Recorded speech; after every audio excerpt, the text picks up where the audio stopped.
अस्सलाम वालेकुम, मैं हूं डॉक्टर बिलाल हसन। आज हम डिस्कस करेंगे कि ईयरबड्स की वजह से हमारे ईयर्स को क्या नुकसान हो सकता है। क्या वाकई में इनकी वजह से हम बहरे हो सकते हैं? इनका इस्तेमाल कितना हार्मफुल हो सकता है? इनका सही इस्तेमाल कैसे करें ताकि हम हियरिंग लॉस से बच सकें? ये सारे टॉपिक्स आज की वीडियो में कवर करेंगे। ईयरबड्स जो है वो बेसिकली स्पीकर का पेयर होता है जिसको हम कानों के अंदर सेट करते हैं। ये हमारे कान के पर्दे के काफ़ी करीब मौजूद होते हैं, जिसकी वजह से हम फ़ोन कॉल्स, म्यूज़िक या जो साउंड्स होती हैं उनको क्लियरली सुन पाते हैं। अब इशू ये है कि कान के पर्दे के साथ मौजूद होने की वजह से इसके कई साइड इफ़ेक्ट्स हो सकते हैं। थोड़ा सा हम एयर की स्ट्रक्चर को समझ लेते हैं। हमारा जो कान है इसको हम 3 हिस्सों में डिवाइड करते हैं: एक्सटर्नल एयर, मिडल एयर और इंटरनल एयर। एक्सटर्नल एयर का सबसे जो बाहर वाला पार्ट होता है इसको हम कहते हैं पिन्ना। ये बाहर की जो साउंड्स होती हैं उनको कलेक्ट करता है और अंदर एक नाली के अंदर भेजता है जिसको हम लोग ऑडिटरी कैनाल कहते हैं। ये जो एयर कैनाल है ये साउंड वेव्स को पिन्ना से कलेक्ट करके कान के पर्दे यानी ईयर ड्रम तक लेके जाती है। एयर ड्रम के अंदर इन साउंड वेव्स की वजह से वाइब्रेशंस पैदा होती हैं। फिर इन वाइब्रेशंस को दरमियानी कान तक शिफ्ट कर दिया जाता है। दरमियानी कान के अंदर कान की हड्डियां यानी ईयर ऑसिकल्स मौजूद होती हैं जिनमें वाइब्रेशंस होना स्टार्ट हो जाती हैं। फिर इन वाइब्रेशंस को अंदरूनी कान तक शिफ्ट किया जाता है। अंदरूनी कान में वैसे तो कई स्ट्रक्चर्स मौजूद होती हैं, उन्हीं में से एक होता है कॉकलिया। कॉकलिया जो स्ट्रक्चर है ये हमें सुनने में हेल्प करती है। इसके अंदर फ्लूइड मौजूद होता है, हेयर सेल्स मौजूद होते हैं। फिर इन वाइब्रेशंस की वजह से इस फ्लूइड में हरकत होती है और हेयर सेल्स के अंदर भी वाइब्रेशंस होती हैं। यहाँ पे इन वाइब्रेशंस के जो सिग्नल्स होते हैं उनको इलेक्ट्रिकल सिग्नल में कन्वर्ट किया जाता है और यहाँ से इनको ब्रेन तक ले जाया जाता है। हमारा जो ब्रेन है इन सिग्नल्स को ट्रांसलेट करता है जिसकी वजह से हम सुनने के काबिल होते हैं। ईयरबड्स की वजह से हमारे ईयर्स को 3 बड़े नुकसान हो सकते हैं। सबसे पहला जो नुकसान है वो है हियरिंग लॉस, यानी आप बहरे हो सकते हैं।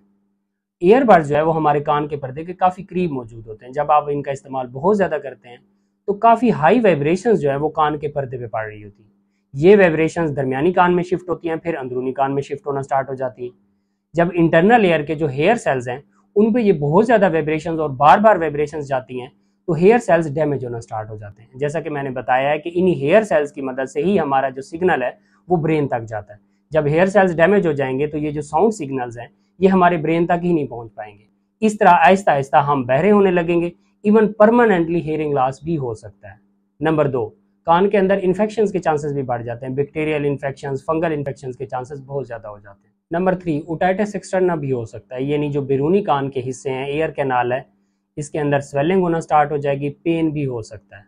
तो ये 3 बड़े नुकसान हैं जो ईयरबड्स के ज़्यादा इस्तेमाल की वजह से हो सकते हैं।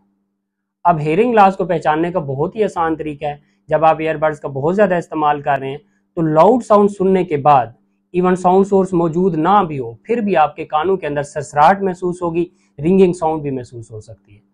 आपको जो नॉर्मल साउंड्स हैं वो थोड़ा धीमी महसूस होंगी। आप किसी पर्सन से बात कर रहे हैं तो उसको रिपीट करने का बोलेंगे।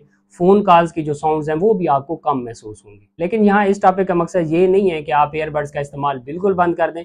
आप ईयरबड्स का इस्तेमाल कर सकते हैं लेकिन आपने एहतियात करनी है। 60/60 का रूल फॉलो करना है। आपने 60 मिनट से ज़्यादा ईयरबड्स को कंटिन्यूअस इस्तेमाल नहीं करना। और सेकंड ये है कि आपने जो वॉल्यूम है उसको भी 60% से ज़्यादा नहीं रखना। अगर आप इन चीज़ों को फॉलो करते हैं तो काफ़ी हद तक इससे होने वाले जो साइड इफ़ेक्ट्स हैं उनसे आप महफूज रह सकते हैं। इसके अलावा यहाँ पर एक बात और भी नोट कर लें, जैसा कि मैंने सिम्टम्स बताए हैं, अगर आप ईयरबड्स का बहुत ज़्यादा इस्तेमाल करते हैं और ये सिम्टम्स भी आपको फील हो रहे हैं तो टाइमली आप डॉक्टर से लाजमी कंसल्ट करें। आई होप सो आपको ये वीडियो काफ़ी ज़्यादा पसंद आई होगी और काफ़ी कुछ इससे सीखने को भी मिला होगा। मिलते हैं नेक्स्ट वीडियो में एक नए टॉपिक के साथ। तब तक अपना बहुत सारा ख्याल रखिएगा। अल्लाह हाफिज़।